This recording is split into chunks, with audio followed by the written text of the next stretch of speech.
Have you ever wondered why ancient thinkers began to doubt creation? Well, there are three main reasons. Today I'll reveal the first. Listen. The great diversity of animals and plants.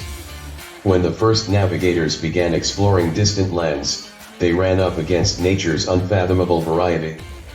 Wherever they set foot, from the Americas, to tropical islands, to distant Australia, they came upon extraordinary flora and fauna, much different from those of the Old World. The diversity of the animals and plants was enormous, much more extreme than could have been expected. How is it possible that the Creator had produced so much variety? And even stranger, if the Creator had been the author of the Great Flood, how had Noah managed to gather all that extraordinary variety into one single ark? And further, how was it possible to nourish all the animals and plants on the ark? Did they eat one another, or fast throughout the duration of the flood? Perhaps God did not create the world in one single instance as was written in the Old Testament. Perhaps he had to resort to successive creations. But if that was the case, the Old Testament had left out a part of the truth, or even worse, related something that was false. Have you ever wondered why ancient thinkers began to doubt creation? Well, there are three main reasons. Today I'll reveal the second. Listen. The patent injustices. Tradition taught that God was good and just, but reality would appear to demonstrate the contrary. Aristotle wrote that nature does nothing in vain, and the Christians took this affirmation as their own, giving it an otherworldly connotation.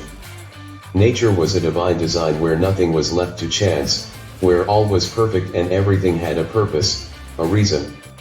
This finalistic, teleological conception derived from the fact that God had created the world through an act of free will. According to Thomas Aquinas, from such a concept of creation important consequences derived regarding how to understand the created world. Because God had produced it by means of an intelligent and free act, all things were true and good. But nature, far from being just, often appeared hostile and harsh. Natural cataclysms, hurricanes, earthquakes, eruptions, etc., struck defenseless populations without motivations of punishment for acts committed. Furthermore, the more one observed relationships between living beings, the more one discovered tremendous injustices. Where was the justice in a parasite that tormented its victims? How could there be goodness in the killing of a sibling, as does the stronger eaglet of the crowned eagle? Have you ever wondered why ancient thinkers began to doubt creation? Well, there are three main reasons. Today I'll reveal the third. Listen. The presence of fossils embedded within rocks. What, then, could be said about fossils?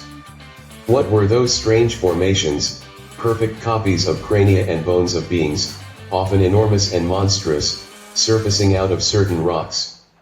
Were they perhaps hoaxes of nature, disseminated here and there by God, to confuse mankind's common sense, or were they vestiges of ancient cataclysms that occurred in remote times? Did great catastrophes and new creations follow one after another in time? Perhaps in antiquity, it was thought, certain cataclysms alternated with successions of new, more progressive creations. But this would mean that the Creator had operated more than once, and there was no trace of this in the Old Testament. On the one hand, the paleontological finds appeared to validate the hypothesis of the Creator's will to proceed toward an end. On the other, this eventuality would necessitate a succession of creations, in clear contrast with what was believed. There were two possibilities: either mankind had been deceived by God, or there existed a different explanation capable of reconciling what was being discovered with the revealed truth. Read the book The History of Thought on Biological Evolution by Piergiacomo Pagano. You can buy it online on Amazon.